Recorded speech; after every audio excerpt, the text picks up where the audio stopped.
ನಮಸ್ಕಾರ, ಕನಸು ನ್ಯೂಸ್ಗೆ ಸ್ವಾಗತ. ನಾನು ನಿಮ್ಮ ರಾಮಕೃಷ್ಣ ಸಿಡಿ. ಈಗ ವಾರ್ತೆಗಳ ವಿವರ. ಗಂಗಾವತಿ ಶ್ರೀಕೃಷ್ಣ ದೇವರಾಯ ವೃತ್ತದ ಬಳಿ ಪೆಟ್ರೋಲ್ ಡೀಸೆಲ್ ಬೆಲೆ ಏರಿಕೆ ಖಂಡಿಸಿ ಬಿಜೆಪಿ ಮುಖಂಡರಿಂದ ಪ್ರತಿಭಟನೆ. ರಾಜ್ಯ ಕಾಂಗ್ರೆಸ್ ಸರ್ಕಾರ ಪೆಟ್ರೋಲ್ ಡೀಸೆಲ್ ದರ ಏರಿಕೆ ಖಂಡಿಸಿ ಇಂದು ಗಂಗಾವತಿಯಲ್ಲಿ ಬಿಜೆಪಿ ಪಕ್ಷದ ಕಾರ್ಯಕರ್ತರು, ಹಿರಿಯ ಮುಖಂಡರುಗಳು ಪ್ರತಿಭಟನೆಯನ್ನು ಹಮ್ಮಿಕೊಳ್ಳಲಾಯಿತು. ಮಾಜಿ ಶಾಸಕರಾದ ಪರಣ್ಣ ಮುನವಳ್ಳಿ ಅವರ ನೇತೃತ್ವದಲ್ಲಿ ಮತ್ತು ನಗರ ಮಂಡಳ ಅಧ್ಯಕ್ಷರಾದ ಕಾಶಿನಾಥ್ ಚಿತ್ರಗಾರ್ ಅವರ ಆದೇಶದ ಮೇರೆಗೆ ಗಂಗಾವತಿಯ ಶ್ರೀಕೃಷ್ಣ ದೇವರಾಯ ವೃತ್ತದ ಬಳಿ ಗಂಗಾವತಿಯಲ್ಲಿ ಪ್ರತಿಭಟನೆ ನಡೆಸಲಾಯಿತು. ಬಿಜೆಪಿ ಮುಖಂಡರು, ಸಿದ್ದರಾಮಯ್ಯ ಸ್ವಾಮಿ, ಮಾಜಿ ಜಿಲ್ಲಾ ಪಂಚಾಯತ್ ಸದಸ್ಯರು ಇವರು ರಾಜ್ಯ ಕಾಂಗ್ರೆಸ್ ಸರ್ಕಾರ ಬೆಲೆ ಏರಿಕೆ ಖಂಡಿಸಿ ಮತ್ತು ಉಚಿತ ಗ್ಯಾರಂಟಿ ಯೋಜನೆಗಳ ಮತ್ತು ಹಣ ದುರುಪಯೋಗ ಮಾಡಿದ್ದಾರೆ ಎಂದು ದೂರಿದರು. ವಿರೂಪಾಕ್ಷಪ್ಪ ಸಿಂಗನಾಳ್ ಬಿಜೆಪಿ ಮುಖಂಡರು ಇವರು ಮಾತನಾಡಿ, ರಾಜ್ಯ ಸರ್ಕಾರ ಉಚಿತ ಗ್ಯಾರಂಟಿ ಯೋಜನೆಗಳ ಜಾರಿಗೆ ಈ ಹಿಂದೆ ವಿದ್ಯುತ್ ದರ ಏರಿಕೆ, ಹಾಲಿನ ದರ ಏರಿಕೆ, ಅಕ್ಕಿ ದರ ಏರಿಕೆ, ಸ್ಟ್ಯಾಂಪ್ ಪೇಪರ್ ದರ ಏರಿಕೆ, ಆಸ್ತಿ ನೋಂದಣಿ ದರ ಏರಿಕೆ ಮಾಡಿದ್ದಲ್ಲದೆ ಈಗ ಪೆಟ್ರೋಲ್ ₹3 ಮತ್ತು ಡೀಸೆಲ್ ₹3.50 ಬೆಲೆ ಹೆಚ್ಚಳ ಮಾಡಿ ಸಾರ್ವಜನಿಕರ ಮೇಲೆ ಬರೆ ಎಳೆದಂತಾಗಿದೆ. ಅಷ್ಟೇ ಅಲ್ಲದೆ ಸರ್ಕಾರದ ವಿವಿಧ ನಿಗಮ ಮಂಡಳಿಗಳ ಅನುದಾನ ವಿವಿಧ ಯೋಜನೆಗಳಿಗೆ ಅಭಿವೃದ್ಧಿಗಾಗಿ ಮೀಸಲಿಟ್ಟ ಅನುದಾನವನ್ನು ಗ್ಯಾರಂಟಿ ಯೋಜನೆಗಳಿಗೆ ದುರ್ಬಳಕೆ ಮಾಡಿಕೊಳ್ಳುವ ಮೂಲಕ ರಾಜ್ಯ ಸರ್ಕಾರ ಅಭಿವೃದ್ಧಿಯಲ್ಲಿ ಶೂನ್ಯ ಸ್ಥಿತಿಯನ್ನು ಹೊಂದಿರುವುದಕ್ಕೆ ಕಾರಣ ಜನಸಾಮಾನ್ಯರ ಎಡೆಶಾಪಕ್ಕೆ ಗುರಿಯಾಗಿರುತ್ತದೆ ಎಂದು ಹೇಳಿದರು. ಶ್ರೀಮತಿ ರಾಜೇಶ್ವರಿ ವಕೀಲರು ಹಾಗೂ ಬಿಜೆಪಿ ಮಹಿಳಾ ಮುಖಂಡರು ಇವರು ಮಾತನಾಡಿ, ರಾಜ್ಯದಲ್ಲಿ ಹೆಣ್ಣು ಮಕ್ಕಳ ಅತ್ಯಾಚಾರ ದಿನದಿಂದ ದಿನಕ್ಕೆ ಹೆಚ್ಚಾಗುತ್ತದೆ. ಇದಕ್ಕೆ ರಾಜ್ಯ ಸರ್ಕಾರ ಏನು ಕ್ರಮ ಕೈಗೊಳ್ಳುತ್ತದೆ? ಸುಮ್ಮನೆ ಕಾಲಹರಣ ಮಾಡುತ್ತದೆ ಎಂದು ತಿಳಿಸಿದರು. ರಾಜ್ಯ ಸರ್ಕಾರ ಬೆಲೆ ಏರಿಕೆಯನ್ನು ಖಂಡಿಸಿ ಬಿಜೆಪಿ ಮುಂದಿನ ದಿನಗಳಲ್ಲಿ ಉಗ್ರವಾದ ಹೋರಾಟವನ್ನು ಮಾಡಲಾಗುತ್ತದೆ ಎಂದು ಎಚ್ಚರಿಕೆ ನೀಡಿದರು. ಬಳಿಕ ಶ್ರೀಮತಿ ಲಲಿತಮ್ಮ ಬಿಜೆಪಿ ಎಸ್ಸಿ ಮೋರ್ಚಾದ ಮುಖಂಡರು ಇವರು ಮಾತನಾಡುತ್ತಾ, ಕೊಪ್ಪಳ ಜಿಲ್ಲಾ ಕಾಂಗ್ರೆಸ್ ಉಸ್ತುವಾರಿ ಶಿವರಾಜ್ ತಂಗಡಿಗೆ ಇವರಿಗೆ ತರಾಟೆಗೆ ತೆಗೆದುಕೊಂಡು, ನೀವು ಬಂದಿದ್ದು ಬೇರೆ ಜಿಲ್ಲೆಯಿಂದ, ನೀವು ಕನಕಗಿರಿ ಕ್ಷೇತ್ರಕ್ಕೆ ಬಂದು ನೀವು ಅಲ್ಲಿನ ಜನರಿಗೆ ಏನು ಮಾಡಿದ್ದೀರಿ? ಕೆರೆ ವಿಚಾರದಲ್ಲಿ ನೀವು ಮಾಡಿದ ಮೋಸ ಎಲ್ಲರಿಗೂ ತಿಳಿದಿದೆ. ಮಾನ್ಯ ಶಾಸಕ ಗಾಲಿ ಜನಾರ್ದನ್ ರೆಡ್ಡಿಯವರು ಬೇರೆ ಜಿಲ್ಲೆಯಿಂದ ಬಂದು ಗಂಗಾವತಿ ಕ್ಷೇತ್ರದ ಜನತೆಗೆ ಅಭಿವೃದ್ಧಿ ಮಾಡುತ್ತೇನೆಂದು ಒಪ್ಪಿಕೊಂಡಂತೆ ಅಭಿವೃದ್ಧಿ ಮಾಡುತ್ತಾರೆ, ಮುಂದೇನೂ ಮಾಡುತ್ತಾರೆ. ಅದೇ ತರ ಕೂಡ ಅವರು ನಡೆದುಕೊಳ್ಳುತ್ತಾರೆ ಎಂದು ಹೇಳಿದರು. ಇದೇ ಸಂದರ್ಭದಲ್ಲಿ ಬಿಜೆಪಿ ಮಹಿಳಾ ತಂಡದವರು ತಂಗಡಿಗೆ ಅವರ ಭಾವಚಿತ್ರಕ್ಕೆ ಚಪ್ಪಲಿಯಿಂದ ಹೊಡೆದು ತಮ್ಮ ಆಕ್ರೋಶವನ್ನು ವ್ಯಕ್ತಪಡಿಸಿದರು. ಈ ಸಂದರ್ಭದಲ್ಲಿ ಬಿಜೆಪಿ ಮುಖಂಡರು ಮನೋಹರ್ ಗೌಡ, ರಾಜ್ಯ ಉಪಾಧ್ಯಕ್ಷರು ಕೆಆರ್ಪಿಪಿ ಸಂಗಯ್ಯ ಸ್ವಾಮಿ, ಸಂಚಿಮಠ್, ಬಿಜೆಪಿ ನಗರ ಮಂಡಳ ಪ್ರಧಾನ ಕಾರ್ಯದರ್ಶಿಗಳು ವೀರಭದ್ರಪ್ಪ ನಾಯಕ್, ಎಸ್ಟಿ ಮೋರ್ಚಾದ ಅಧ್ಯಕ್ಷರು ಕಾಶಿನಾಥ್ ಚಿತ್ರಗಾರ್, ನಗರ ಮಂಡಳ ಅಧ್ಯಕ್ಷರು ಗಂಗಾವತಿ ಹುಸೇನಪ್ಪ ಸ್ವಾಮಿ, ತಿಪ್ಪೇರುದ್ರ ಸ್ವಾಮಿ, ಮಾಜಿ ಕಾಡಾಧ್ಯಕ್ಷರು ರಾಜು ನಾಯಕ್, ಜೆಡಿಎಸ್ ಯುವ ಮುಖಂಡರು ಯಮನೂರ್ ಚೌಡ್ಕಿ, ವೀರಪಾಕ್ಷೇಗೌಡ, ವೀರಪಾಕ್ಷಯ್ಯ ಸ್ವಾಮಿ, ಯಮನೂರ್ ಭಟ್, ಮಹಿಳಾ ಮುಖಂಡರುಗಳಾದ ಬಿಜೆಪಿ ಮಹಿಳಾ ಘಟಕದ ಗಂಗಾವತಿ ಶ್ರೀಮತಿ ರೇಖಾ, ಶ್ರೀಮತಿ ಶೋಭಾ, ಮಾರುತಿ ರಾಯ್ಕರ್, ವಿಜಯ್, ಪದ್ಮಜಿ, ಹುಲಿಗಮ್ಮ, ವಿಜಯಲಕ್ಷ್ಮಿ, ಸರಸ್ವತಿ ಕಾಟ್ವಾ, ಈರಮ್ಮ ಮತ್ತು ಇತರರು ಭಾಗಿಯಾಗಿದ್ದರು.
ಮಾಡಲಿಲ್ಲ ಅಂದ್ರೆ ಅಂಡರ್ಸ್ಟ್ಯಾಂಡ್ ಮಾಡೋದಾಗಲ್ಲ.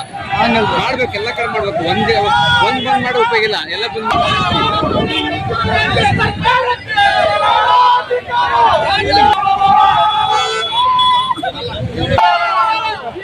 ಬಿಡುವುದಲ್ಲಪ್ಪ. ಸರ್ಕಾರ ಸುಳ್ಳು ಹೇಳಿದ್ರೆ ಮೋಸ ಮಾಡಿದಲ್ಲಪ್ಪ. ಮೋಸ ಮಾಡಿದ ಸಿದ್ದರಾಮಯ್ಯ ಮಾಡಿದಾರಪ್ಪ. ಅಯ್ಯಯ್ಯೋ ಅನ್ಯಾಯ ಅನ್ಯಾಯ. ಸರ್ಕಾರ ನಡೆಸಕತ್ತೀಯೋ ಸಿದ್ದಣ್ಣ, ಎಣ್ಣೆ ಬೆಲೆ ಜಾಸ್ತಿ ಮಾಡಿದಲ್ಲೋ.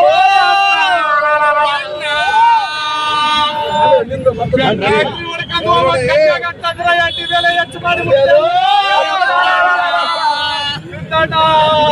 ಎಂತ ಕಾಲ ಬಂತಲ್ಲೋ.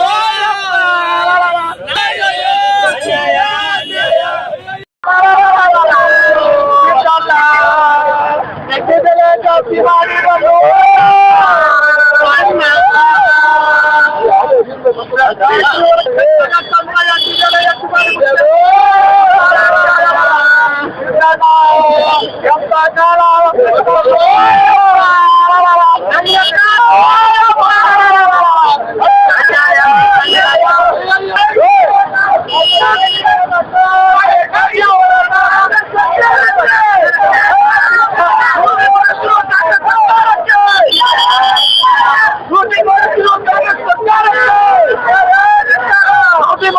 ಸಚಿವರುಗಳಿಗೆ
ಪೆಟ್ರೋಲ್ ಡೀಸೆಲ್ ಬೆಲೆ ಏರಿಕೆ ಜೊತೆಗೆ ಇವತ್ತು ಏನು 2 ವರ್ಷಗಳ ಕಾಲ ಮಳೆ ಇರಲಾರ್ದೆ ಇವತ್ತು ಕಂಗಾಲ ಆಗಿರ್ತಕ್ಕಂಥ ರೈತರಿಗೆ ಈಗೇನು ಉತ್ತಮವಾಗಿರ್ತಕ್ಕಂಥ ಮಳೆ ಸಂದರ್ಭದಲ್ಲಿ ಬಿತ್ತನೆ ಬೀಜ 200-300% ಬಿತ್ತನೆ ಬೀಜ ಏನಪ್ಪ ಅಂದ್ರೆ ಈಗಾಗಲೇ ಹೆಚ್ಚುವರಿ ಮಾಡಿರ್ತಕ್ಕಂಥದ್ದು. ಅದರ ಜೊತೆಯಲ್ಲಿ ಈ ಸ್ಟಾಂಪ್ ಬೆಲೆ ಇರ್ಬೋದು ಮತ್ತು ರೈತ ಕೊಡ್ತಿರ್ತಕ್ಕಂಥ ಬಾಣಿನೂ ಕೂಡ ಏನಪ್ಪಾ ಅಂದ್ರೆ ಏನಪ್ಪ ಅಂದ್ರೆ ಏರಿಕೆ ಮಾಡಿರ್ತಕ್ಕಂಥದ್ದು. ಅದ್ರ ಜೊತೆಯಲ್ಲಿ ಇವತ್ತು ಗಂಗಾವತಿ ಅಂತ ನಗರದಲ್ಲಿ ಕೂಡ ಇವತ್ತು ಗಂಗಾವತಿ ನಗರಸಭೆ ವ್ಯಾಪ್ತಿಯಲ್ಲಿ ಬರ್ತಾ ಇರ್ತಕ್ಕಂಥ ಎಲ್ಲ ಏನಪ್ಪಾ ಅಂತಂದ್ರೆ ನಿವಾಸಿಗಳಿಗೆ ಇವತ್ತು ಕನಿಷ್ಠ ಏನಪ್ಪಾ ಅಂದ್ರೆ ಇನ್ನು 300-400 ಇರ್ತಕ್ಕಂಥ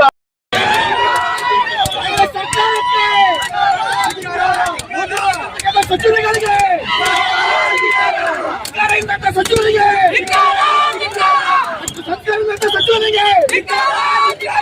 ಮೋದಿ ಮಾಡುತ್ತಿರ್ತಕ್ಕಂಥ ಸಚಿವರಿಗೆ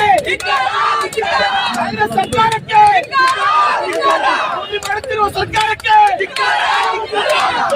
ಇರ್ತಿರ್ತಕ್ಕಂಥ ಸರ್ಕಾರಕ್ಕೆ ಬಡವರ ಮನೆ ಹೊಡೆದಂತ ಸರ್ಕಾರಕ್ಕೆ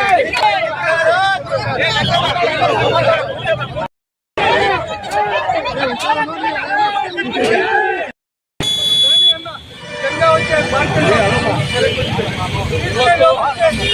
ಸರ್ಕಾರ ಈಗಾಗಲೂ ಮುಂದೆ ಕಲಿಬೇಕು.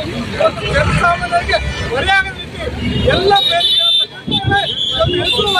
ಕೆಲಸ ಮಾಡಬೇಕು. ಇಲ್ಲದಿದ್ದರೆ ರಾಜ್ಯದಲ್ಲಿ ಒಂದು ಮಹಿಳಾ ಹೋರಾಟವನ್ನು ಭಾರತೀಯ ಜನತಾ ಪಕ್ಷ ಕೈಗೊಳ್ಳುತ್ತದೆ ಅಂತ ನಾವು ಮಾಡಿದ್ದೇವೆ. ಇವತ್ತು ಅದರ ಜೊತೆಯಲ್ಲಿ ಈ ಸ್ಟಾಂಪ್ ಬೆಲೆ ಇರ್ಬೋದು, ಇವತ್ತು ರೈತರು ತೆಗೆದುಕೊಳ್ತಕ್ಕಂಥ ಬಾಣಿನ ಕೂಡ ಏನಪ್ಪ ಅಂದ್ರೆ ಏರಿಕೆ ಮಾಡಿರ್ತಕ್ಕಂಥದ್ದು. ಅದರ ಜೊತೆಯಲ್ಲಿ ಇವತ್ತು ಗಂಗಾವತಿ ಅಂತ ನಗರದಲ್ಲಿ ಕೂಡ ಇವತ್ತು ಗಂಗಾವತಿ ನಗರಸಭೆ ವ್ಯಾಪ್ತಿಯಲ್ಲಿ ಬರ್ತಾ ಇರ್ತಕ್ಕಂಥ ಎಲ್ಲ ಏನಪ್ಪ ಅಂತಂದ್ರೆ ನಿವಾಸಿಗಳಿಗೆ ಇವತ್ತು ಕನಿಷ್ಠ ಏನಪ್ಪ ಅಂದ್ರೆ ಇನ್ನು 300-400 ಇರ್ತಕ್ಕಂಥ ಒಂದು ಏನಪ್ಪ ಅಂತಂದ್ರೆ ಮನೆ ತೆರಿಗೆ ಬೆಲೆನ ಇವತ್ತು 2,000ವರೆಗೆ ಎಚ್ಚರಿಕೆ ಮಾಡೋದ್ರ ಜೊತೆಗೆ ಏನಪ್ಪ ಅಂತಂದ್ರೆ ಅತ್ಯಂತ ಭ್ರಷ್ಟಾಚಾರದಲ್ಲಿ ಮುಳುಗುವುದ್ರ ಜೊತೆಗೆ ಇವತ್ತು ಕರ್ನಾಟಕ ರಾಜ್ಯದ ಇತಿಹಾಸದಲ್ಲಿ ಇಲ್ಲಿವರೆಗೆ ಆಡಳಿತ ಮಾಡಿರ್ತಕ್ಕಂಥ ಯಾವುದೇ ಸರ್ಕಾರ ಕೂಡ ಮಾಡಲಾರದಂತ ಅತ್ಯಂತ ಒಂದು ದೊಡ್ಡ ಭ್ರಷ್ಟಾಚಾರ ಇವತ್ತು ಕಾಂಗ್ರೆಸ್ ಪಕ್ಷ ಮಾಡಿದೆ. ಇವತ್ತು ಪರಿಶಿಷ್ಟ ಪಂಗಡಕ್ಕೆ ಮೀಸಲಾಗಿರ್ತಕ್ಕಂಥ ಹಣ SCP TSP 2023-24 ಸಾಲಿಗೆ 11,143 ಕೋಟಿ ರೂಪಾಯಿನ ಇವತ್ತು ಗ್ಯಾರಂಟಿ ಯೋಜನೆಗಳಿಗೆ ವರ್ಗಾವಣೆ ಮಾಡೋದ್ರ ಜೊತೆಗೆ ಆ ತಮ್ಮ ಸಮುದಾಯಕ್ಕೆ ಅನ್ಯಾಯ ಮಾಡಿದ್ದಾರೆ.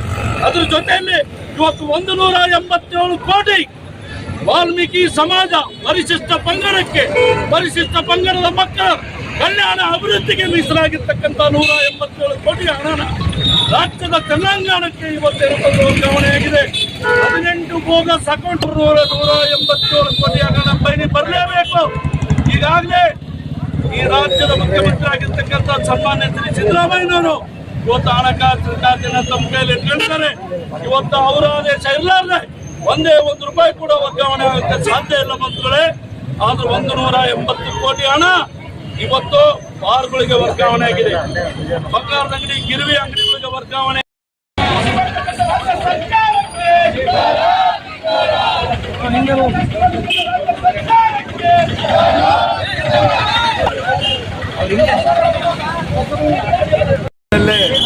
ಏನು ಚುನಾವಣೆಯಲ್ಲಿ ಘೋಷಿಸಿದ ಏನು ಭಾಗ್ಯಗಳ ಜೊತೆಗೆ ಸರ್ಕಾರವನ್ನು ರಚಿಸಿಕೊಂಡಿರ್ತಕ್ಕಂಥ ಈ ರಾಜ್ಯ ಸರ್ಕಾರ ಲೋಕಸಭಾ ಚುನಾವಣೆಯಲ್ಲಿ ಆಗಿರ್ತಕ್ಕಂಥ ಹೀನಾಯವಾಗಿರ್ತಕ್ಕಂಥ ಸೋಲನ್ನ ಒಪ್ಪಿಕೊಳ್ತಕ್ಕಂಥ ಪರಿಸ್ಥಿತಿ ಇವತ್ತು ಆ ಸರ್ಕಾರಕ್ಕೆ ಬಂದೊದಗಿದೆ. ಆ ಹೀನಾಯವಾಗಿರುವ ಸೋಲಿನ ಜೊತೆಗೆ ಕೂಡ ತಾನೇನು ಸರ್ಕಾರ ಘೋಷಣೆ ಮಾಡಿರ್ತಕ್ಕಂಥ ಈ ಬಿಟ್ಟಿ ಭಾಗ್ಯಗಳನ್ನ 5 ಗ್ಯಾರಂಟಿಗಳನ್ನು ಕೂಡ ಮುಂದುವರಿಸಬೇಕು. ಮುಂಬರ್ತಕ್ಕಂಥ ಸ್ಥಳೀಯ ಸಂಸ್ಥೆ ಚುನಾವಣೆಗಳಿರ್ಬೋದು, ಮಹಾನಗರ ಪಾಲಿಕೆಗಳಿರಬೇಕು, ಅದರಲ್ಲಿ ಕೂಡ ಈ ಸರ್ಕಾರ ತನ್ನದೇ ಆಗಿರ್ತಕ್ಕಂಥ ಆದಿತ್ಯವನ್ನ ಉಳಿಸಿಕೊಳ್ಳಬೇಕು ಅನ್ನುವ ನಿಟ್ಟಿನಲ್ಲಿ ಇವತ್ತು ರೈತರಿಗೆ ದವಡೆಗೆ ಒಂದು ಹೇಟನ್ನ ಹಾಕತಕ್ಕಂಥ ಪರಿಸ್ಥಿತಿಯನ್ನ ಇವತ್ತು ಬಂದೊದಗಿದೆ. ಬಂಧುಗಳೇ, ಇವತ್ತು ರೈತ ಅಲ್ಲ, ಬಡಪಾಯಿ ಜನರು ಕೂಡ ಇವತ್ತು ತಮ್ಮ ಕಾಮಗಾರಿಗಳಿಗೆ ಹೋಗಬೇಕಾದ್ರೆ ₹105 ಕೊಟ್ಟು ಇವತ್ತು ಪೆಟ್ರೋಲ್ ಹಾಕಿಸಿಕೊಂಡು ಅವರು ಜೀವನ ಮಾಡತಕ್ಕಂಥ ಪರಿಸ್ಥಿತಿಯನ್ನ ಇವತ್ತು ಈ ಸರ್ಕಾರ ತಂದಿದೆ.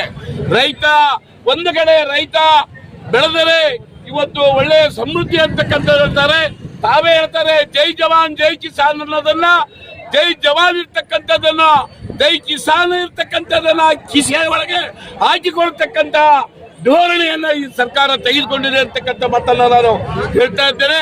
ಇವತ್ತು ಈ ಬಿಟ್ಟಿ ಭಾಗ್ಯಗಳಿಗೆ, ಗ್ಯಾರಂಟಿಗಳಿಗೋಸ್ಕರ ಇವತ್ತು ಮಾಡಿರ್ತಕ್ಕಂಥ ಬಹಳ ದೊಡ್ಡ ಅಪರಾಧ ಅಂತಕ್ಕಂಥದ್ದನ್ನ ಹೇಳ್ತಾ ಇದ್ದೇನೆ.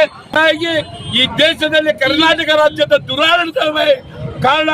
ತಮ್ಮ ಆಡಳಿತ ಕಾರ್ಯವೈಖರಿಯಲ್ಲಿ ತಾವು ವಿಫಲರಾಗಿದ್ದೀರಿ ಅನ್ನೋದನ್ನ ತಮಗೆ ಲೋಕಸಭಾ ಚುನಾವಣೆಯ ಸಾಕ್ಷಿಯಾಗಿದೆ ಅಂತಕ್ಕಂಥ ಮಾತನ್ನ ಹೇಳಿ ತಾವು ಏನ್ ಘೋಷಿಸಿರ್ತಕ್ಕಂಥ ಈ ಎಲ್ಲವುಗಳನ್ನ ತಾವು ವಾಪಸ್ ಪಡೆದು ಯಥಾ ಪ್ರಕಾರ ರೈತರ ಜೀವನಕ್ಕೆ ಅನುಕೂಲವಾಗ್ತಕ್ಕಂಥ, ಬಡಬಗ್ಗರಿಗೆ ಅನುಕೂಲ ಆಗ್ತಕ್ಕಂಥ ವ್ಯವಸ್ಥೆಯನ್ನ ಈ ಸರ್ಕಾರ ಮಾಡಬೇಕು ಅಂತಕ್ಕಂಥ ಮಾತನ್ನ ಹೇಳಿ ನನ್ನ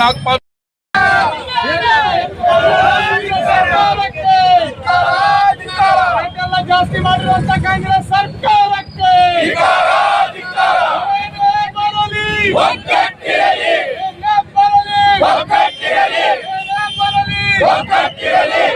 ಸರ್ಕಾರಕ್ಕೆ ಕಾಂಗ್ರೆಸ್ ಸರ್ಕಾರಕ್ಕೆ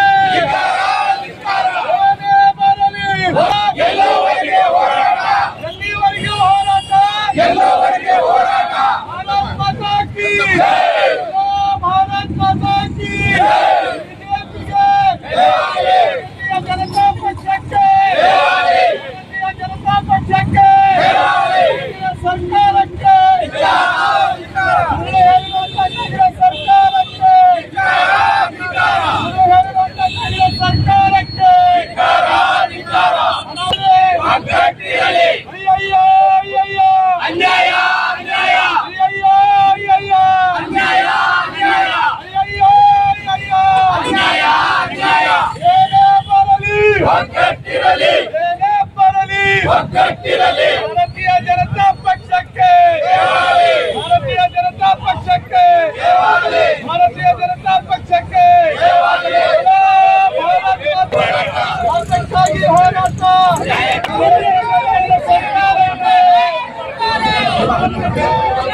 ಪಕ್ಷದ ಹೋರಾಟಕ್ಕೆ ವಾಲ್ಮೀಕಿಯವರ ಬೀಜ ಗೊಬ್ಬರ ಬೆಲೆ ಏರಿಕೆ ಮಾಡುವಂತ ಕಾಂಗ್ರೆಸ್ ಸರ್ಕಾರಕ್ಕೆ, ಕಾಂಗ್ರೆಸ್ ಸರ್ಕಾರಕ್ಕೆ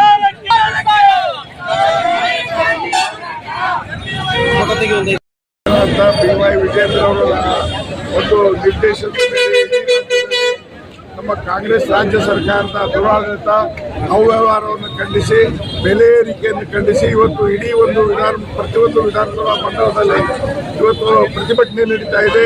ಈ ಸಂದರ್ಭದಲ್ಲಿ ನಮ್ಮ ಗಂಗಾವತಿ ವಿಧಾನಸಭಾ ಕ್ಷೇತ್ರದಲ್ಲಿ ನಮ್ಮ ಪಕ್ಷದ ಎಲ್ಲ ಹಿರಿಯ ಮುಖಂಡರ ಜೊತೆಗೆ ಮಂಡಲದ ಅಧ್ಯಕ್ಷರು ಕೂಡಿಕೊಂಡು ಇವತ್ತು ಏನು ಬೆಲೆ ಏರಿಕೆ ವಿರುದ್ಧ ಡೀಸೆಲ್, ಪೆಟ್ರೋಲು ಮತ್ತು ನಾಳೆ ತಾನೇ ಬಸ್ ದರ ಏರಿಸುವ ಅನೇಕ ಬೆಲೆ ಏರಿಕೆಯನ್ನು ಖಂಡಿಸಿ ಇವತ್ತು ನಾವು ಪ್ರತಿಭಟನೆ ಮಾಡ್ತಾ ಇದ್ದೇವೆ. ಮಾನ್ಯ ಮುಖ್ಯಮಂತ್ರಿಗಳಲ್ಲಿ ಒಂದು ಗಮನಕ್ಕೆ ತರೋದಂದ್ರೆ ಮಾನ್ಯ ಮುಖ್ಯಮಂತ್ರಿಗಳಿರ್ಬೋದು, ಉಪಮುಖ್ಯಮಂತ್ರಿಗಳು, ಮಾನ್ಯ ಸಚಿವರು ಇವತ್ತು ಏನಾದರೂ ಬೆಲೆ ಏರಿಕೆ ನೀವು ಮಾಡಿದ್ರೆ ಮತ್ತು ನಿರಂತರವಾಗಿ ನಾವು ರಾಜ್ಯ ತುಂಬ ಹೋರಾಟ ಮಾಡುವಂತ ಒಂದು ವ್ಯವಸ್ಥೆ ಈಗಾಗಲೇ ಮಾನ್ಯ ರಾಜ್ಯಾಧ್ಯಕ್ಷರು ಹೇಳ್ತಾರೆ. ಆದ ಕಾರಣ ಆದಷ್ಟು ಈಗೇನು ಬೆಲೆ ಏರಿಕೆ ಡೀಸೆಲ್ ಮತ್ತು ಪೆಟ್ರೋಲ್ ಇದೆ ಅದನ್ನು ವಾಪಸ್ ಪಡೆದು ಮೊದಲಿನಂತೆ ಒಬ್ಬ ರೇಟನ್ನು ನಿಗದಿಪಡಿಸಬೇಕೆನ್ನುವಂಥ ಮಾತನ್ನ ಮುಖ್ಯವಾಗಿ ಹೇಳಲಿಕ್ಕೆ ಬಯಸ್ತಾ ಇದ್ದೀನಿ. ಅದಕ್ಕೆ ಮಾನ್ಯ ಜಿಲ್ಲಾ ಉಸ್ತುವಾರಿ ಸಚಿವರು ಸಹಿತ ಅರ್ಥ ಮಾಡ್ಕೊಳ್ಬೇಕು. ಸಮಸ್ಯೆಗಳ ಬಗ್ಗೆ ಮಾತಾಡಬೇಕು. ನಾವು ಏನಿದ್ರು ಕೇವಲ ಯಾರೋ ಒಬ್ಬರು ಘೋಷಣೆ ಮಾಡೋದ್ರಿಂದ ಯಾವುದೋ ಅರ್ಥ ಇಲ್ಲ. ಏನು ವಿಧಾನಸಭಾ ಕ್ಷೇತ್ರದಲ್ಲಿ ಅಥವಾ ಜಿಲ್ಲೆಯಲ್ಲಿ ಯಾವ ಸಮಸ್ಯೆ ಇದೆ ಆ ಸಮಸ್ಯೆಗೆ ಪರಿಹಾರ ಹುಡುಕುವಂತ ಒಂದು ಕಾರ್ಯವನ್ನ ಮಾನ್ಯ ಜಿಲ್ಲಾ ಉಸ್ತುವಾರಿ ಸಚಿವರು ಮಾಡ್ಬೇಕನ್ನುವಂತ ಮಾತನ್ನು ಈ ಸಂದರ್ಭದಲ್ಲಿ ಹೇಳಿ ವಿಶೇಷವಾಗಿ ನಾನು ಖಂಡನೆ ಮಾಡ್ತೀನಿ. ಮಾನ್ಯ ಮುಖ್ಯಮಂತ್ರಿಗಳು ಕೂಡಲೇ ಒಂದು ಕ್ರಮವನ್ನು ತೆಗೆದುಕೊಂಡು ಡೀಸೆಲ್ ಮತ್ತು ಪೆಟ್ರೋಲ್ ದರವನ್ನ ಏರಿಕೆಯನ್ನು ಹಿಂಪಡೆಯಬೇಕನ್ನುವಂತ ಮಾತನ್ನು ಹೇಳಿ ಆಗಮಿಸಿದಂತ ನಮ್ಮ ಪಕ್ಷದ ಎಲ್ಲ ಹಿರಿಯ ಮುಖಂಡರಿಗೆ ಮತ್ತು ಕಾರ್ಯಕರ್ತರಿಗೂ ಸಹಿತ ಅಭಿನಂದನೆಗಳು ಸಲ್ಲಿಸಿ ನನ್ನ 2 ಮಾತು ಮುಗಿಸ್ತೇನೆ. ನಿಕಟ ಬರುವ ಶಾಸಕರ ಸಮ್ಮುಖದಲ್ಲಿ ಭಾರತೀಯ ಜನತಾ ಪಾರ್ಟಿ ವತಿಯಿಂದ ಏನು ಕಳೆದ 1 ವರ್ಷದಿಂದ ಕಾಂಗ್ರೆಸ್ ಸರ್ಕಾರ ಈ ರಾಜ್ಯದಲ್ಲಿ ಆಡಳಿತ ಮಾಡ್ತಾ ಇದ್ದು, ಕಳೆದ 1 ವರ್ಷದಿಂದಲೂ ಇಡೀ ರಾಜ್ಯದಲ್ಲಿ 1 ರೂಪಾಯಿದೂ ಅಭಿವೃದ್ಧಿ ಕಾರ್ಯ ಮಾಡದೆ ಬರೀ ಗ್ಯಾರಂಟಿಯ ನೆಪದಲ್ಲಿ ಬಡವರ ರಕ್ತ ಹೀರುವಂತ ಕಾಂಗ್ರೆಸ್ ಸರ್ಕಾರಕ್ಕೆ ನಾವು ಮೊದಲು ಸಂಪೂರ್ಣ ಗಂಗಾವತಿ ಭಾರತೀಯ ಜನತಾ ಪಾರ್ಟಿ ವತಿಯಿಂದ ನಾವು ಧಿಕ್ಕಾರವನ್ನು ಪ್ರದರ್ಶನ ತುಂಬುವುದರ ಮೂಲಕ ನಾವು ಕಾಂಗ್ರೆಸ್ ಸರ್ಕಾರಕ್ಕೆ ಧಿಕ್ಕಾರವನ್ನು ಹೇಳುತ್ತೇವೆ. ಯಾಕಂದ್ರೆ ಚುನಾವಣೆ ಪೂರ್ವದಲ್ಲಿ ಮತ ತಗೋಬೇಕಾದ್ರೆ ಮತದಾರರ ಹತ್ರ ಬಣ್ಣದ ಮಾತುಗಳನ್ನು ಆಡುತ್ತಾ ಮತವನ್ನು ತಗೊಂಡು ಮತ್ತೆ ಮತದ ಜೊತೆಗೆ ಬಡವರ ರಕ್ತ ಇರುವಂತ ಕಾಂಗ್ರೆಸ್ ಸರ್ಕಾರ ಇವತ್ತು ಈ ಹಿಂದೆ ಸ್ಟಾಂಪ್ ಡ್ಯೂಟಿ ಹೆಚ್ಚಿಗೆ ಮಾಡೋದಾಯ್ತು ಮತ್ತು ಜನನ ಕನ್ನಡ ಪ್ರಮಾಣ ಪತ್ರದಲ್ಲಿ ಸಹ ಒಂದು ಸರ್ಟಿಫಿಕೇಟ್ ತಗೋಬೇಕಾದ್ರು ಅದನ್ನು ಸಹ ಹೆಚ್ಚಿಗೆ ದುಡ್ಡು ಮಾಡೋದ್ರ ಜೊತೆಗೆ ಈ ಮತ್ತೆ ಕಾಂಗ್ರೆಸ್ ಸರ್ಕಾರ ಏನು ಪೆಟ್ರೋಲ್ ಮತ್ತು ಡೀಸೆಲ್ ದರ ಏರಿಸೋದ್ರಿಂದ ಈ ರಾಜ್ಯದಲ್ಲಿ ಆಗ್ತಂತ ಏನು ಡೆವಲಪ್ಮೆಂಟ್ ಟ್ರಾನ್ಸ್ಪೋರ್ಟಿಂಗ್ ಇದೆಯಲ್ಲ ಪ್ರತಿಯೊಂದು ಬರೀ ಕೇವಲ 3 ರೂಪಾಯಿ ಅಂತ ಸಹ ಡೀಸೆಲ್ ಜೊತೆಗೆ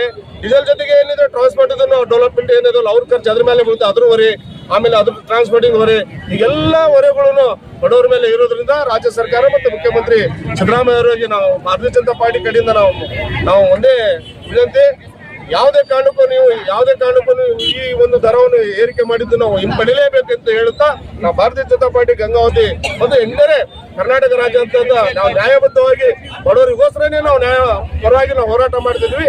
ನಮ್ಮ ನ್ಯಾಯದ ಹೋರಾಟವನ್ನು ನೀವು ಪರಿಗಣಿಸಿ ಯಾವುದೇ ಕಾರಣಕ್ಕೂ ನೀವು ಮಾಡಿದಂತ 3 ರೂಪಾಯಿ 50 ಪೈಸದ ಪೆಟ್ರೋಲ್ ಮತ್ತು ಡೀಸೆಲ್ ದರವನ್ನು ವಾಪಸ್ ಪಡಿಲೇಬೇಕು ಅಂತ ಹೇಳ್ತಾ ನಾವು ಇವತ್ತು ಘಂಟಾಘೋಷವಾಗಿ ಹೇಳ್ತೀವಿ. ಆಗ್ಲೇ ಹೇಳಿದ್ರು ನಮ್ಮ ಸಿಸ್ಟರ್ ಒಬ್ರು, ತಮ್ಮ ಒಂದು ಹಿನ್ನೆಲೆ ತಿಳ್ಕೊಂಡು ಮಾತಾಡಿದ್ರೆ ಕಲಿಬೇಕು. ಇವತ್ತು ಅವ್ರಿಗೆ CM ಮಿನಿಸ್ಟರ್ಗಳು ಆಗ್ಬೇಕಾದ್ರೆ ಮೂಲ ಮತ್ತು ಮುಖ್ಯ ಕಾರಣ ನಮ್ಮ ರೆಡ್ಡಿ ಸರ್ ಇರೋವರೆಗೂ ಅದೇನೇ ಹೇಳ್ತೀವಿ, ಊಟಕ್ಕೆ ಕೂತ್ರಕ್ಕಿಂತ ಮುಂಚೆ ಉಪವಾಸ ನೆನೆಸ್ಕೋಬೇಕು ಅಂತ ಹೇಳಿ. ಹಾಗೆ ಇವತ್ತು ಈ ಸ್ಥಾನ ನಾವು ಕಳ್ಸ್ಕೊಂಡಿದ್ದೀವಿ ಅಂದ್ರೆ ಅದಕ್ಕೆ ಹಿನ್ನೆಲೆ ರೆಡ್ಡಿ ಸರ್ ಅನ್ನ ಹರಿವು ಆ ತಂಗಡಿ ಸರ್ಗೆ ಇರಬೇಕು ಅಂತ ಹೇಳ್ತಾ ಅವ್ರು ತಮ್ಮ ಮಾತುಗಳನ್ನು ವಾಪಸ್ ತಗೋಬೇಕಂತ ಹೇಳ್ತಾ ನಾವು ಹೋರಾಟ ಮಾಡ್ತಾ ಇದ್ದೀವಿ. ಆದ್ರೆ ಇವತ್ತು ಏನಾಗ್ತಿದೆ, ಎಲ್ಲವೂ ದುಪ್ಪಟ್ಟು ಮಾಡ್ತಾ ಇದ್ರೆ. ಕರೆಂಟ್ ಬಿಲ್ ಜಾಸ್ತಿ, ಒಂದ್ ಕಡೆ ಫ್ರೀ ಕೊಡ್ತಾ ಇದಾರೆ, ಇನ್ನೊಂದ್ ಕಡೆ ಕೊಡ್ತಾ ಇದ್ರೆ, ಇನ್ನೊಂದ್ ಕಡೆ ಕಿತ್ಕೊಳ್ಳೋ ಕೆಲಸ ಮಾಡ್ತಾ ಇದೆ. ಹೆಣ್ಮಕ್ಳಿಗೆ ಫ್ರೀ ಅಂತಾರೆ, ಗಂಡ್ಮಕ್ಳ ಕಡೆ 2ರಷ್ಟು ಟಿಕೆಟ್ ದರವನ್ನ ಹೆಚ್ಚಿಗೆ ಮಾಡ್ತಾ ಇದೆ. ಹಾಗೆ ಕರೆಂಟ್ ಬಿಲ್ ಅಲ್ಲಿ ಸಹ ಅತ್ಯಧಿಕವಾಗಿ ಮಾಡ್ತಾ ಇದ್ದಾರೆ. ಸ್ಟಾಂಪ್ ಡ್ಯೂಟಿಗಳು ಸಹ ತುಂಬಾ ಹೆಚ್ಚಾಗಿ ಮಾಡಿದರೆ. ಅಷ್ಟೇ ಅಲ್ಲ, ಎಲ್ಲಾ ಭಾಗ್ಯಗಳ ಜೊತೆಗೆ ಹೆಣ್ಣು ಮಕ್ಕಳಿಗೆ ಒಂದು ದೌರ್ಭಾಗ್ಯವನ್ನು ಕೊಟ್ಟಿದ್ದಾರೆ. ಅದು ನಮ್ಮ ದೌರ್ಭಾಗ್ಯ. ಯಾಕೆ ಅಂದ್ರೆ ಸುಮಾರು 1 ವರ್ಷದಲ್ಲಿ 100,000 ಹೆಣ್ಣು ಮಕ್ಕಳ ಅತ್ಯಾಚಾರ ಆಗಿದೆ. ಕೇವಲ 4 ತಿಂಗಳಲ್ಲಿ 180 ಹೆಣ್ಣು ಮಕ್ಕಳ ಕೊಲೆ ಆಗಿದೆ. ಇವಕ್ಕೆಲ್ಲ ಈ ತರದ್ ಯಾವುದೂ ತನಿಖೆಗಳು ನಡೀತಾ ಇಲ್ಲ, ಈ ತರದ್ ಯಾವುದೂ ಮಾಡ್ತಾ ಇಲ್ಲ. ಈ ಸರ್ಕಾರದಲ್ಲಿ ಹೆಣ್ಣು ಮಕ್ಕಳಿಗೆ ಒಂದು ಸುಭದ್ರವಾಗಿರ್ತಕ್ಕಂಥ ಯಾವುದೇ ನೆಲೆ ಇಲ್ಲದಂತಹ ಇದೆ. ಇವತ್ತೇನು ನಾವು ಹಗಲಲ್ಲೇ ಓಡಾಡಬೇಕಾದ್ರೂ ಸಹ ಕಷ್ಟವಾಗಿರ್ತಕ್ಕಂಥ ಪರಿಸ್ಥಿತಿಗಳನ್ನ ನಾವು ನೋಡ್ತಾ ಇದ್ದೀವಿ. ಮಕ್ಕಳು ಶಾಲಾ ಕಾಲೇಜುಗಳಿಗೆ ಹೋಗಬೇಕಾದ್ರೆ ಜೀವನವನ್ನ ಕೈಯಲ್ಲಿ ಹಿಡ್ಕೊಂಡು ಮನೆಗೆ ಬರಬೇಕಾಗಿರ್ತಕ್ಕಂಥ ಪ್ರಸಂಗಗಳನ್ನ ನಾವು ಈ ಸರ್ಕಾರದಲ್ಲಿ ನೋಡ್ತಾ ಇದ್ದೀವಿ. ಇಂಥ ದೌರ್ಭಾಗ್ಯ ಸರ್ಕಾರ ನಾವು ನೋಡ್ತಾ ಇದ್ದೀವಿ. ಕೇವಲ ಭಾಗ್ಯ ಅಂತೇಳಿ ಯಾವುದೇ ರೀತಿಯ ಅಭಿವೃದ್ಧಿ ಕಾರ್ಯಗಳಿಲ್ಲ. ನಗರ ಗ್ರಾಮೀಣ ಭಾಗದಲ್ಲಿ ರಸ್ತೆ ಆಗಲಿ, ಕುಡಿಯ ನೀರಾಗಲಿ, ಶೌಚಾಲಯ ಯಾವುದೇ ರೀತಿಯ ಕಾರ್ಯಗಳಿಲ್ಲ. ಅಧಿಕವಾಗಿ ನಾವು ಖಂಡನೆ ಮಾಡ್ತಾ ಇದೀವಿ. ಅಷ್ಟೇ ಇಲ್ಲ, ಇವತ್ತೇನು ಬೆಲೆ ಏರಿಕೆ ಮಾಡಿದರೆ ಇದರಿಂದ ಕೇವಲ ತೈಲ ಬೆಲೆ ಅಷ್ಟೇ ಇಲ್ಲ, ಎಲ್ಲ ಸರಕು ಸಾಗಾಣಿಕೆ ಬೆಲೆಗಳು ಸಹ ಜಾಸ್ತಿ ಆಗುತ್ತೆ. ಇದರಿಂದ ಏನ್ ಬಡವರಿಗೆ ಲಾಭ ಅಂತ ಮಾಡ್ತಿದ್ರಲ್ಲ, ಅದ್ರ 2% ಬಡವರ ಸರ್ಕಾರಕ್ಕೆ ಕಟ್ಟಬೇಕಾಗಿರ್ತಕ್ಕಂಥ ಪ್ರಸಂಗ ಈಗ ಒದಗಿ ಬಂದಿದೆ. ದಯವಿಟ್ಟು ಸರ್ಕಾರವನ್ನ ಈಗ ಏನು ಬೆಲೆ ದರ ಏರಿಕೆ ಮಾಡಿದ್ರ ಅದನ್ನ ಹಿಂಪಡಿಬೇಕು. ಹಾಗೆ ಎಲ್ಲಾ ರೀತಿಯ ರಕ್ಷಣೆಯನ್ನು ಕೊಡಬೇಕು, ಅಭಿವೃದ್ಧಿ ಕಡೆ ಗಮನ ಹರಿಸಬೇಕಂತೇಳಿ ಈ ಮೂಲಕ ಎಚ್ಚರಿಕೆ ಕೊಡ್ತಾ ಇದ್ವಿ. ಮತ್ತೊಂದು ನೋವಿನ ವಿಚಾರ ಏನಂದ್ರೆ, ತಂಗಡಿಗೆ ಅವರು ತಮ್ಮ ನಾಲಿಗೆ ಹರಿಬಿಟ್ಟು ನಮ್ಮ ಗಂಗಾವತಿ ಶಾಸಕರಾಗಿರ್ತಕ್ಕಂಥ ಜನಪ್ರಿಯ ಶಾಸಕರಾಗಿರ್ತಕ್ಕಂಥ ರೆಡ್ಡಿ ಸರ್ ಬಗ್ಗೆ ಇಲ್ಲ ಸಲ್ಲದನ್ನ ಮಾತಾಡ್ತಾ ಇದ್ದಾರೆ. ಯಾಕೆ ಸಿಎಂ ಅವರು ಪ್ರಧಾನಮಂತ್ರಿ ಆಗಿರ್ತಕ್ಕಂಥ ನಮ್ಮ ನರೇಂದ್ರ ಮೋದಿ ಅವರಿಗೆ ಏನಂದ್ರೆ ಅದೇ ಮಾತಾಡಿದ್ರೆ. ಅಷ್ಟೇ ಅಲ್ಲ, ರಾಷ್ಟ್ರಪತಿ ಆಗಿರ್ತಕ್ಕಂಥ ರಾಷ್ಟ್ರಪತಿ ಅವ್ರಿಗೆ ಅವಳು ಅನ್ನೋ ಶಬ್ದ ಸಹ ಬಳಸಿದ್ದಾರೆ. ನಮಗೆಲ್ಲ ನೋವಾಗೋದಿಲ್ಲ, ಯಾಕೆ ಈ ನೋವಿನ ಅರಿವು ಅವರಿಗೂ ಬರೋದಿಲ್ಲ. ಹಾಗಾದ್ರೆ ಅವ್ರೇನ್ ಮರ್ಯಾದೆ ಕೊಡ್ತಾ ಇದ್ದಾರೆ? ಅವರು 3 ಸರಿ ಸಿಎಂ ಆಗಿ 3 ಸರಿ PM ಆಗಿರ್ತಕ್ಕಂಥ ವ್ಯಕ್ತಿಗೆ ಬೆಲೆ ಕೊಡ್ಲಾರ್ದಂತೀನಿ ಮಾತಾಡ್ತಾ ಇದ್ದಾರೆ. ರೆಡ್ಡಿ ಸರ್ ಏನ್ ಮಾತಾಡಬಾರ್ದು. ಗ್ಯಾರಂಟಿ ಮೂಲಕ ಅಧಿಕಾರಕ್ಕೆ ಬಂದ ಕಾಂಗ್ರೆಸ್ ಇವತ್ತು ತಮ್ಮ ರಾಷ್ಟ್ರದ ಮುಖಂಡರ ಕಾಂಗ್ರೆಸ್ ಪಕ್ಷದ ಏನು ಅಭಿವೃದ್ಧಿಗಾಗಿ ಶ್ರಮಿಸ್ತಾ ಈ ರಾಜ್ಯವನ್ನ ಕೊಳ್ಳೆ ಹೊಡ್ತಾ ಇದೆ. ಇವತ್ತು ರಾಜ್ಯ ಸರ್ಕಾರ ಬಡವರ ಪ್ರತಿಯೊಂದು ದರವನ್ನು ಇವತ್ತು ಡೀಸೆಲ್ ಪೆಟ್ರೋಲ್ ಅಲ್ಲದೆ ಇವತ್ತು 70% ಇರುವಂತಹ ಈ ದೇಶದ ರೈತರ ಇವತ್ತು ರಸಗೊಬ್ಬರ ಇರ್ಬೋದು, ಬಿತ್ತನೆ ಬೀಜ ಇರ್ಬೋದು, ಪಹಣಿ ಇರ್ಬೋದು, ಇವತ್ತು ಸ್ಟಾಂಪ್ ಡ್ಯೂಟಿ ಇರ್ಬೋದು, ಇವತ್ತು ಹಲವಾರು ಕ್ಷೇತ್ರದಲ್ಲಿ ಬೆಲೆ ಏರಿಕೆ ಮಾಡ್ತಾ ಇವತ್ತು ಕಾಂಗ್ರೆಸ್ ಹೈಕಮಾಂಡ್ ಅನ್ನು ಮೆಚ್ಚಿಸಲು, ಇವತ್ತು ಕಾಂಗ್ರೆಸ್ಸಿನ ಬೇರೆ ಬೇರೆ ರಾಜ್ಯದ ಚುನಾವಣೆಗೆ ದುಡ್ಡನ್ನು ಹೊಂದಿಸಲು ಇವತ್ತು ಕರ್ನಾಟಕವನ್ನ ಬಯಸಿಕೊಳ್ಳುವ ನಿಟ್ಟಿನಲ್ಲಿ ಕಾಂಗ್ರೆಸ್ ಸರ್ಕಾರ ಕೆಲಸವನ್ನ ಮಾಡ್ತಾ ಇದೆ. ಇವತ್ತು ರಾಜ್ಯದ ಮುಖ್ಯಮಂತ್ರಿ ಅರ್ಥ ಮಾಡ್ಕೋಬೇಕು, ಈ ಜಿಲ್ಲೆಯ ಉಸ್ತುವಾರಿ ಮಂತ್ರಿ ಅರ್ಥ ಮಾಡ್ಕೋಬೇಕು. ಕಳೆದ 1 ವರ್ಷದಲ್ಲಿ ಈ ರಾಜ್ಯದಲ್ಲಿ ತಮ್ಮ ಅಭಿವೃದ್ಧಿ ಇವತ್ತು 1 ರೂಪಾಯಿ ಅಭಿವೃದ್ಧಿಯನ್ನು ಮಾಡುವಂತ ಕಾಂಗ್ರೆಸ್ ಇವತ್ತು ದರ ಏರಿಕೆ ಮುಖಾಂತರ ಬಡವರ ಬರೆ ಹೇಳುವಂತ ನಿಟ್ಟಿನಲ್ಲಿ ಇವತ್ತು ಕೆಲಸ ಮಾಡ್ತಿದೆ. ಇವತ್ತು ಈ ನಿಟ್ಟಿನಲ್ಲಿ ಗಂಗಾವತಿ ಬಿಜೆಪಿ ಮತ್ತು ಭಾರತೀಯ ಜನತಾ ಪಕ್ಷ ಇವತ್ತು ತೀವ್ರವಾಗಿ ಖಂಡನೆ ಮಾಡ್ತಾ ಇದ್ದೀವಿ. ಇವತ್ತು ಆದಷ್ಟು ತತ್ಕ್ಷಣ ರಾಜ್ಯ ಸರ್ಕಾರ ಯೋಚನೆ ಮಾಡಿ ಬೆಲೆಯನ್ನು ಇಳಿಸುವ ನಿಟ್ಟಿನಲ್ಲಿ ಕೆಲಸ ಮಾಡ್ಬೇಕಂತೇಳಿ ಅವ್ರ ಮಾತನ್ನು ಮುಗಿಸ್ತಾ ಇದ್ದೀವಿ. ಇವತ್ತು ರೈತ ವಿರೋಧಿ, ಜನ ವಿರೋಧಿ, ಮಹಿಳೆ ವಿರೋಧಿ, ದಲಿತ ವಿರೋಧಿ ನೀತಿಯನ್ನ ಅನುಸರಿಸಿ ಏನು ಗ್ಯಾರಂಟಿಗಳನ್ನ ಕೊಟ್ಟಿದ್ರು, ಲೋಕಸಭಾ ಚುನಾವಣೆ ನಂತರ 40 ಜನ ಶಾಸಕರು ಸೇರಿ ಸನ್ಮಾನ್ಯ ಮುಖ್ಯಮಂತ್ರಿಗಳನ್ನು ಭೇಟಿಯಾಗಿ ಗ್ಯಾರಂಟಿಗಳನ್ನು ವಾಪಸ್ಸು ಪಡೆದು ನಮ್ಮ ಕ್ಷೇತ್ರಗಳಿಗೆ ಅನುದಾನವನ್ನು ಕೊಡದಿದ್ದರೆ ನಾವು ಬೇರೆ ಪಕ್ಷಕ್ಕೆ ಹೋಗ್ತೇವೆ ಅಂತಕ್ಕಂಥ ಒತ್ತಾಯವನ್ನ ಕಾಂಗ್ರೆಸ್ ಸರ್ಕಾರದ ಮೇಲೆ ಮಾಡ್ತಾ ಇದ್ದಾರೆ. ಆ ಒಂದು ಕಾರಣಕ್ಕಾಗಿ ಸರ್ಕಾರ ನಡೆಸುವಲ್ಲಿ ಸಂಪೂರ್ಣ ವಿಫಲವಾಗಿರ್ತಕ್ಕಂಥ ಸಿದ್ದರಾಮಯ್ಯ DKC ಸರ್ಕಾರ ಜನರನ್ನ, ಶಾಸಕರನ್ನ ಹಿಡಿದಿಟ್ಟುಕೊಳ್ತಕ್ಕಂಥ ಉದ್ದೇಶದಿಂದ ಡೀಸೆಲ್ ಬೆಲೆ, ಪೆಟ್ರೋಲ್ ಬೆಲೆ ಮತ್ತು ಬೀಜ ರಸಗೊಬ್ಬರಗಳ ಬೆಲೆಯನ್ನ ಗಗನಕ್ಕೆ ಏರಿಸಿ ಗಾಯದ ಮೇಲೆ ಬರೆ ಎಂಬಂತೆ ಅನ್ನದಾತನ ಬಾಯಿಗೆ ಇವತ್ತು ಬರೆ ಹಾಕ್ತಕ್ಕಂಥ ಕೆಲಸವನ್ನು ಈ ಸರ್ಕಾರ ಮಾಡಿದೆ.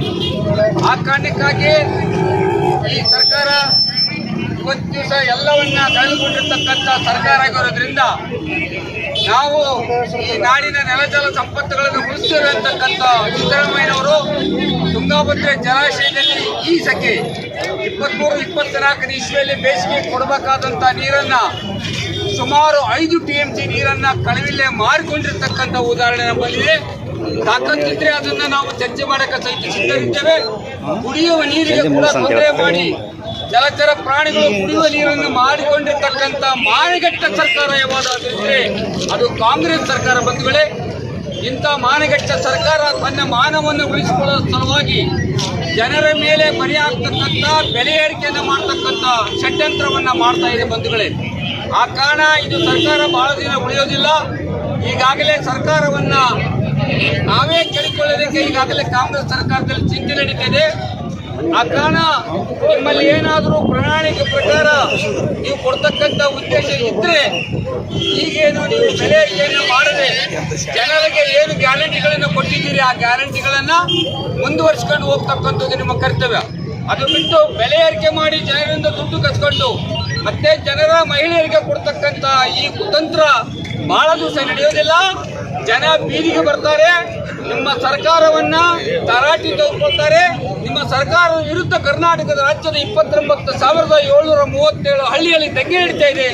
ಆ ದಂಗೆ ಆಗೋದಕ್ಕಿಂತ ಪೂರ್ವದಲ್ಲಿ ಇವತ್ತು ಶಿವರಾಜ್ ತಂಗಡಿಗೆ ಅವರು ಏನು ಭ್ರಷ್ಟಾಚಾರ ನಡೀತಾ ಇದೆ ಇವತ್ತು ತುಂಗಭದ್ರಾ ಜಲಾಶಯದಲ್ಲಿ ಮತ್ತು ಕೆರೆಗಳಲ್ಲಿ ಮತ್ತು ರಸ್ತೆಗಳಲ್ಲಿ ಏನು ನೀವು ಅವ್ಯವಹಾರಗಳನ್ನು ಮಾಡ್ತಾ ಇದ್ದೀರಿ, ಆ ವ್ಯವಹಾರಗಳನ್ನ ಬಯಲಿಗೆ ಎಳತಕ್ಕಂಥ ಕಾಲ ಸಮೀಪ ಬಂದಿದೆ. ಶಿವರಾಜ್ ತಂಗಡಿಗೆ ಅವರೇ, ನೀವು ಯಾವ ತರ ಇದ್ದೀರಿ ಅಂತಕ್ಕಂಥದ್ದು, ಶಿವರಾಜ್ ತಂಗಡಿಗೆ ಅವರು ಮೊದಲು ಯಾವ ತರ ಇದ್ರಿ, ಈ ಯಾವ ತರ 3 ಬಾರಿ ಮಂತ್ರಿಯನ್ನ ಮಾಡಿದ ಈ ನೆಲ, 3 ಬಾರಿ ನಿನ್ನ ಶಾಸಕನ ಮಾಡಿ 3 ಬಾರಿ ಮಂತ್ರಿ ಮಾಡಿಸಿಕೊಡ್ತಕ್ಕಂಥ ಜನರಿಗೆ, ಜಿಲ್ಲೆಯ ಜನತೆಗೆ, ಕರ್ನಾಟಕದ ಜನತೆಗೆ ನಿಮ್ಮನ್ನು ವಿಶ್ವಾಸ ಬಿಟ್ಟು ನಂಬಿರ್ತಕ್ಕಂಥ ಕೊಪ್ಪಳ ಜನರ ಜೀವನಾಡಿ ಆಗ್ತಕ್ಕಂಥ ನದಿಗಳಿಗೆ ಏನನ್ನ ನೀವು ಮಾಡಿದ್ದೀರಿ ಅಂತಕ್ಕಂಥದ್ದನ್ನ ಆತ್ಮವಿಮರ್ಶನೆ ಮಾಡಿಕೊಂಡು ನೀವು ಬದಲಾಗದಿದ್ದರೆ ಮುಂದಿನ ದಿನಮಾನಗಳಲ್ಲಿ ನಿಮ್ಮ ವಿರುದ್ಧ ನಿಮ್ಮ ಮನೆಯ ಮುಂದೆ ಗೆರವು ಮಾಡಿ ನೀವು ರಾಜೀನಾಮೆ ಕೊಡುವವರಿಗೆ ಹೋರಾಟವನ್ನು ಮಾಡಬೇಕಾಗ್ತದೆ. ಬಂಧುಗಳೇ, 187 ಕೋಟಿ ಹಗರಣ ಸನ್ಮಾನ್ಯ ನಾಗೇಂದ್ರ ಅವರು ಮಾಡಿಲ್ಲ.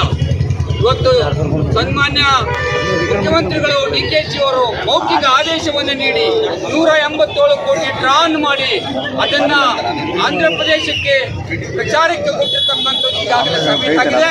ಮತ್ತು ನಾಗೇಂದ್ರ ಹೊರಗೆ ಬರ್ತಾ ಇದ್ದಾರೆ. ನಾಗೇಂದ್ರ ಅವರನ್ನ ಸರಿ ಮಾಡದೇ ಇದ್ರೆ ಅವರು ಮುಖ್ಯಮಂತ್ರಿಗಳು ಉಪಮುಖ್ಯಮಂತ್ರಿಗಳು ನನಗೆ ದುಡ್ಡು ಡ್ರಾ ಮಾಡಂತ ಹೇಳಿದ್ರು, ನೀವೇ ಹೇಳಿದ್ರಲ್ಲ ಅಂತ ಸರ್ ಒಂದು ಸ್ಟೇಟ್ಮೆಂಟ್ ಕೊಟ್ಟರೆ ಮುಖ್ಯಮಂತ್ರಿಗಳು ರಾಜೀನಾಮೆ ಕೊಡಬೇಕಂತ ಪರಿಸ್ಥಿತಿ ಬರ್ತಾ ಇದೆ. ಆ ಕಾರಣದಿಂದ ನೀವು ಅದನ್ನು ಮುಚ್ಚಿಕೊಳ್ಳೋದಕ್ಕೆ ನಿಮ್ಮ ಭ್ರಷ್ಟಾಚಾರ ಮುಖಾಂತರ ಹೇಳಿದ್ರ ಮುಖಾಂತರ ಜನಸಾಮಾನ್ಯ ಜೀವನಕ್ಕೆ ಹೊರೆಯಾಗಿ ಇವತ್ತು ಕೆಲಸವನ್ನ ಮಾಡ್ತಾ ಇದೆ. ಇವತ್ತು ಈ ಜಿಲ್ಲೆಯಲ್ಲಿ ಇವತ್ತು ಶಿವರಾಜ್ ತಂಗಡಿಗೆ ಹಿಡ್ಕೊಂಡು ಇವತ್ತು ಕಾಂಗ್ರೆಸ್ ನಾಯಕರು ಇವತ್ತು ಇಲ್ಲಿರುವಂತಹ ಸ್ಥಳೀಯ ಸಮಸ್ಯೆಗಳನ್ನು ಬಿಟ್ಟು ತಮ್ಮ ಉತ್ಕರ್ಷ ಹೇಳಿಕೆ ಮಾಡುವುದರ ಮುಖಾಂತರ ಇವತ್ತು ಜನರ ಸಮಸ್ಯೆಗೆ ಪರಿಹಾರವನ್ನು ಒದಗಿಸುವ ನಿಟ್ಟಿನಲ್ಲಿ ಕೆಲಸ ಮಾಡಿದೆ. ಇವತ್ತು ಸೋಕಿ ಜೀವನ ಮಾಡ್ತಾ ತಮ್ಮ ಅಧಿಕಾರ ದರ್ಪದ ವಸ್ತುಗಳು ಇವತ್ತು ಭಾರತೀಯ ಜನತಾ ಪಕ್ಷ ಒಂದು ಗಣನೆ ಮಾಡ್ತಾ ಇದೆ. ಇವತ್ತು ರಾಜ್ಯ ಸರ್ಕಾರದ ಪ್ರತಿಯೊಂದು ಮತ್ತೇನು ಅವರ ಎಲ್ಲ ದರ ಏರಿಕೆಯನ್ನ ಇವತ್ತು ನಾವು ಭಾರತೀಯ ಜನತಾ ಪಕ್ಷ ಗಂಗಾವತಿ ವಿಧಾನಸಭಾ ಕ್ಷೇತ್ರದ ವತಿಯಿಂದ ಇವತ್ತು ನಾವೆಲ್ಲರೂ ಗಣನೆ ಮಾಡ್ತಾ ಇದ್ದೇವೆ. ಇವತ್ತು ರಾಜ್ಯ ಸರ್ಕಾರಕ್ಕೆ ಕ್ಷೇತ್ರದಿಂದ ಧಿಕ್ಕಾರವನ್ನು ಕುಕ್ಕಾಗಿದ್ದೇವೆ. ಇವತ್ತು ರಾಜ್ಯ ಸರ್ಕಾರ ಜನರ ಒಂದು ಜೀವನಕ್ಕೆ ತಕ್ಕಾಗಿ ಕೆಲಸವನ್ನ ಮಾಡಲಿ ಅಂತೇಳಿ ಇವತ್ತು ನಾವು ಕ್ಷೇತ್ರದ ವತಿಯಿಂದ ಇವತ್ತು ಧರಣಿಯನ್ನ ಗಂಗಾವತಿಯ ಭಾರತೀಯ ಜನತಾ ಪಕ್ಷವನ್ನು ಕರೆ ಕೊಟ್ಟಿದ್ದೇವೆ. ಒಂದು ರಾಜ್ಯ ಸರ್ಕಾರ ಈಗಾಗಲೂ ಬುದ್ಧಿ ಕಲಿಬೇಕು. ಇವತ್ತು ಜನಸಾಮಾನ್ಯರಿಗೆ ಹೊರೆಯಾಗದ ರೀತಿ ಎಲ್ಲ ಬೇಡಿಕೆಗಳನ್ನು ತಕ್ಷಣವೇ ಇವತ್ತು ಇಳಿಸುವ ನಿಟ್ಟಿನಲ್ಲಿ ಕೆಲಸ ಮಾಡಬೇಕು. ಇಲ್ಲದಿದ್ದರೆ ರಾಜ್ಯದಲ್ಲಿ ಒಂದು ಉಗ್ರ ಹೋರಾಟವನ್ನು ಭಾರತೀಯ ಜನತಾ ಪಕ್ಷ ಕೈಗೊಳ್ತದೆ ಅಂತ ಹೇಳ್ತಾ ಇವತ್ತು ಎರಡು ಮಾತು.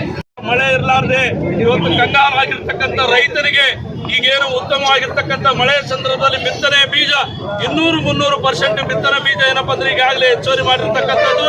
ಅದರ ಜೊತೆಯಲ್ಲಿ ಈ ಸ್ಟಾಂಪ್ ಬೆಲೆ ಇರ್ಬೋದು, ಇವತ್ತು ರೈತ ತೆಗೆದುಕೊಳ್ತಿರ್ತಕ್ಕಂಥ ಪಾಣಿನೂ ಕೂಡ ಏನಪ್ಪ ಅಂದ್ರೆ ದುಪ್ಪಟ್ಟು ಏನಪ್ಪ ಅಂದ್ರೆ ಏರಿಕೆ ಮಾಡಿರ್ತಕ್ಕಂಥದ್ದು. ಅದರ ಜೊತೆಯಲ್ಲಿ ಇವತ್ತು ಗಂಗಾವತಿ ಅಂತ ನಗರದಲ್ಲಿ ಕೂಡ ಇವತ್ತು ಗಂಗಾವತಿ ನಗರಸಭೆ ವ್ಯಾಪ್ತಿಯಲ್ಲಿ ಬರ್ತಾ ಇರ್ತಕ್ಕಂಥ ಎಲ್ಲ ಏನಪ್ಪ ಅಂತಂದ್ರೆ ನಿವಾಸಿಗಳಿಗೆ ಇವತ್ತು ಕನಿಷ್ಠ ಏನಪ್ಪ ಅಂದ್ರೆ ಇನ್ನು 300-400 ಇರ್ತಕ್ಕಂಥ ಒಂದು ಏನಪ್ಪ ಅಂತಂದ್ರೆ ಮನೆ ತೆರಿಗೆ ಬೆಲೆನ ಇವತ್ತು 2,000ವರೆಗೆ ಎಚ್ಚರಿಕೆ ಮಾಡೋದ್ರ ಜೊತೆಗೆ ಏನಪ್ಪ ಅಂತಂದ್ರೆ ಅತ್ಯಂತ ಭ್ರಷ್ಟಾಚಾರದಲ್ಲಿ ಮುಳುಗೋದ್ರ ಜೊತೆಗೆ ಇವತ್ತು ಕರ್ನಾಟಕ ರಾಜ್ಯದ ಇತಿಹಾಸದಲ್ಲಿ ಇಲ್ಲಿವರೆಗೆ ಆಡಳಿತ ಮಾಡಿರ್ತಕ್ಕಂಥ ಯಾವುದೇ ಸರ್ಕಾರ ಕೂಡ ಮಾಡಲಾರದಂತ ಅತ್ಯಂತ ಒಂದು ದೊಡ್ಡ ಭ್ರಷ್ಟಾಚಾರ ಇವತ್ತು ಕಾಂಗ್ರೆಸ್ ಪಕ್ಷ ಮಾಡಿದೆ.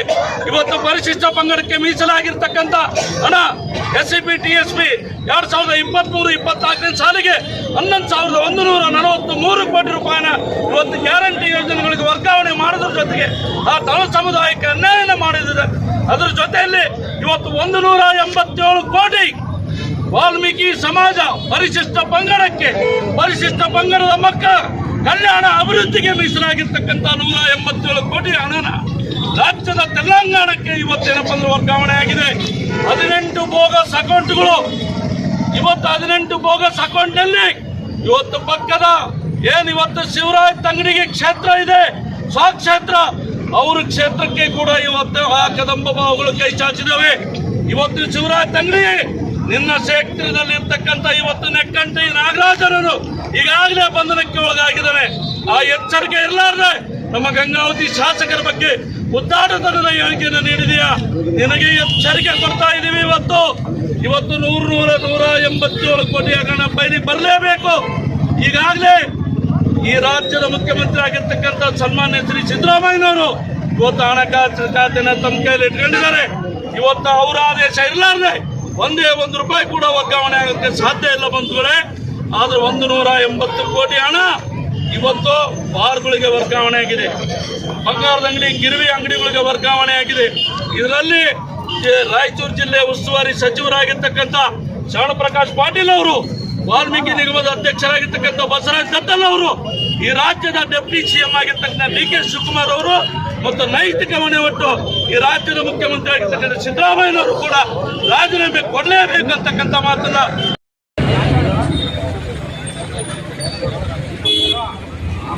ಮುಂದಿನ ವಾರ್ತೆಗಳೊಂದಿಗೆ ಭೇಟಿಯಾಗೋಣ. ನಮಸ್ಕಾರ.